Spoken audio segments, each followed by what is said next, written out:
Hi, I'm Ava. I want to tell you about my tricky relationship with my mother-in-law, Sophia. She always seemed to make things hard for me. Sophia had old-fashioned ideas and never really liked me. For a while, my husband William and I lived far from them, so Sophia couldn't bother us much. But when William got a job close to them, we had to deal with her more. I could handle Sophia's behavior because I grew up dealing with difficult people, like my own parents. Luckily, William's dad, Benjamin, was always nice to me. But the tough part was that Sophia spent time with my daughter, Luna, who was 9 at the time.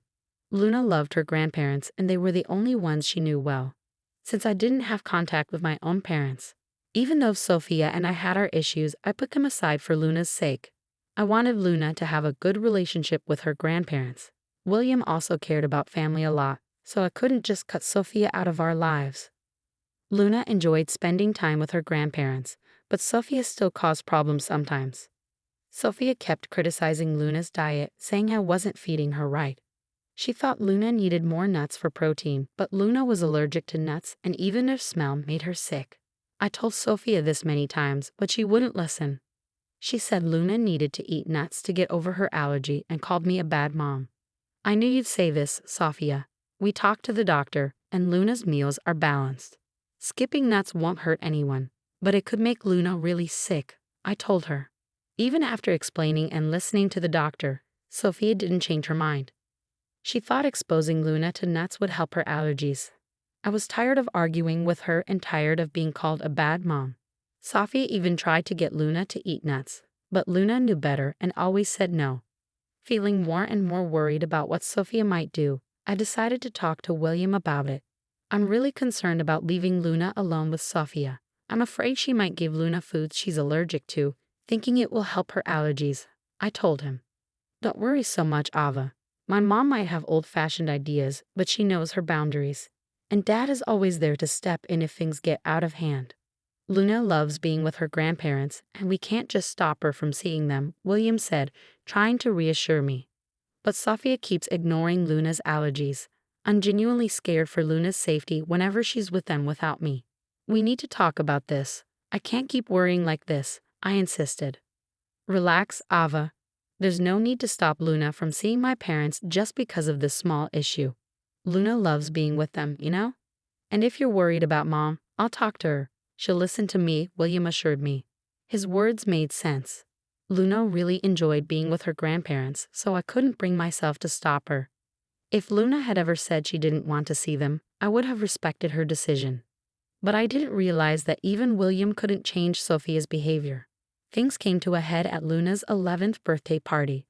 Benjamin and Sophia were invited, and they said they'd come. Sophia seemed really excited, which made me uneasy, though I didn't know why. When they arrived early, it surprised me because Sophia usually avoided being around me. She gave Luna a big present wrapped in birthday paper and said, "Happy birthday, Luna. Here's your gift.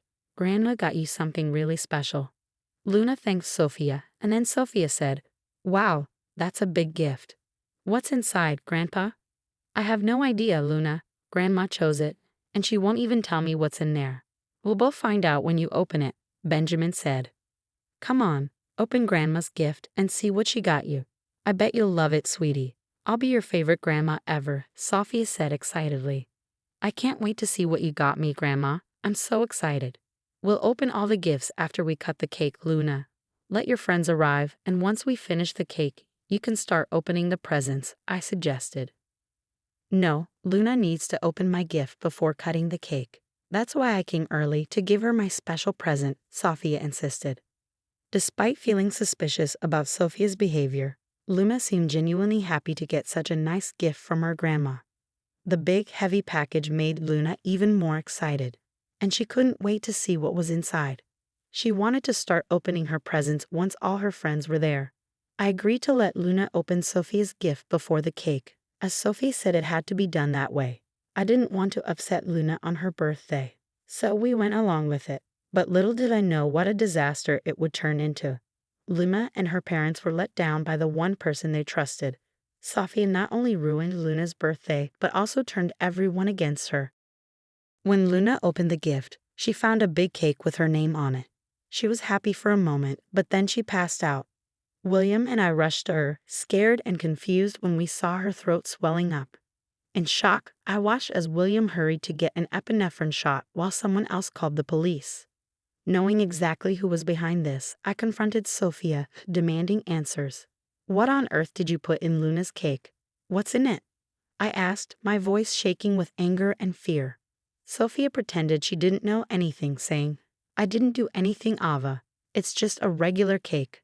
I don't understand what's happening. Maybe something you did caused Luna to faint. You've been neglecting her nutrition despite my warnings, and now she's paying the price. Don't try to blame me. Luna was fine just a moment ago, and now she's having an allergic reaction. Tell me what you did to her, Sophia. I hope you didn't mess with the cake. You need to own up to your actions and take responsibility. Look at Luna, she's turning blue." I snapped back, ignoring Sophia's excuses. Focusing solely on Luna, I hurried over with the epinephrine I always kept on hand for emergencies. Although Luna's swelling went down a bit, she remained unconscious. It was clear that she needed to go to the hospital to fully recover. The room was filled with worry for Luna. Tears welled up in my eyes, and even William looked close to crying. Sophia, who was already in tears, seemed scared. In that moment, I decided to cut open the cake to see what was inside. What I found shocked me to the core. I demanded answers from Sophia, questioning her sanity for putting nuts in the cake. "Sophia, what were you thinking? You ignored my warnings and put nuts in the cake, putting Luna's health at risk. How could you be so careless?" "I only wanted to help Luna, not hurt her. I didn't like that Ava was so strict about Luna's diet. While it's true Luna might have reactions sometimes, I thought gradually giving her nuts could help," Sophia argued. My frustration boiled over when I confronted Ava, saying, "Are you crazy? Our daughter is allergic to nuts. She could have died from this reaction. Who gave you the right to decide how to handle her allergies? Look at the mess you've made. I'm Luna's grandma, and I have the right to take care of her. She'll be fine. You're all overreacting. You're just trying to scare me for no reason. I'm sure this is all part of Camilla's plan to make me look bad. But listen, Sophia, if things go my way today, you'll be in big trouble. Right now, all I care about is Luna's health," I said firmly. Just then, the ambulance arrived with paramedics. They took care of Luna and took her to the hospital, with us following closely. The doctors told us Luna would need time to wake up and would have to stay at the hospital for a day or two. We were all overwhelmed with emotion. I broke down in the hospital, finding comfort in William's arms. After calming down, I called Benjamin to let everyone know that Luna was no longer in danger. When I hung up, I turned to William and expressed my anger, saying, "I'll never forgive Sophia for what she did today. She could have put our daughter's life at risk." I've been thinking about how serious this is. It's unbelievable. Something I wouldn't have believed if I hadn't seen it myself. My mom has become someone I don't even recognize anymore. She did all of this just to make me look like a bad mom. She acted like she cared about Luna's happiness, but she never thought about how dangerous it was for Luna. Even after everything, she still says I planned it all. Today showed me how far my mom will go to make you look bad. I'm so sorry I didn't see it sooner and didn't do more to keep her away from us. I need to protect Luna from my mom's bad influence. I failed as a husband and as a father." William was starting to realize how serious the situation was, and Benjamin, who had always been a good grandfather, was clearly affected by Sophia's actions. This time she went too far. Even though she'd gotten away with things before, we weren't going to let her off easy this time. We decided then and there that we couldn't let Sophia keep hurting Luna. Her actions were a threat to Luna's safety, and we couldn't allow her to keep causing trouble in our lives. Sophia was no longer welcome in our family. We were determined to protect Luna and make sure she grew up in a safe and loving environment. It wouldn't be easy, but for Luna's sake, it was a decision we were ready to stand by. Following a heartfelt discussion, my husband and I quickly made a decision while Luna was still in the hospital. It was time to head back home. Benjamin, Sophia, and a few other guests stayed behind, eager for updates on Luna's condition. This gave us the perfect opportunity to address Sophia's actions. When we got home, 4 hours had passed since the incident. In the living room, we found Benjamin scolding Sophia while she seemed indifferent, busy on her phone. The untouched birthday cake sat sadly beside them, a painful reminder of what had happened. Despite my sadness, I held back my emotions. When they noticed us, Benjamin and Sophia hurried over. I just got an update, I said. Luna is in good hands and she'll recover soon, although she's still unconscious. The doctors are hopeful. Thank goodness, Luna will be okay. I was so worried, but it looks like everything's fine. It wasn't even a big deal. Luna will be fine, and her nut allergy will go away soon, Sophia declared. In that moment, William unleashed his anger on Sophia, scolding her for everything she had done. Benjamin joined in, expressing his disappointment, and the guests, visibly shocked, stared at Sophia with disapproval. I, too, was filled with rage. I've had it with you, Sophia, I declared. We've given you so many chances to change. Even after your actions put my daughter in the hospital, you show no remorse. This is it. You will never be allowed near Luna or our family again. You're banned from this house. You can't tell me where to go. Your son won't cut me off for no reason. I won't let you keep me from my granddaughter just because we don't agree on how to raise her, Sophia shot back. No, Mom, William replied firmly. You're not welcome near me or my family ever again. Dad can come here anytime, but not you. He's the only sensible grandparent Luna has. He's done his best to keep Luna safe. But today you put Luna in the hospital and acted like it was the right thing to do. I can't let someone so heartless be around my daughter. Sophia couldn't believe her own son was turning against her. She had always trusted William to support her, not realizing he was being rational, unlike her. Even the guests started criticizing her.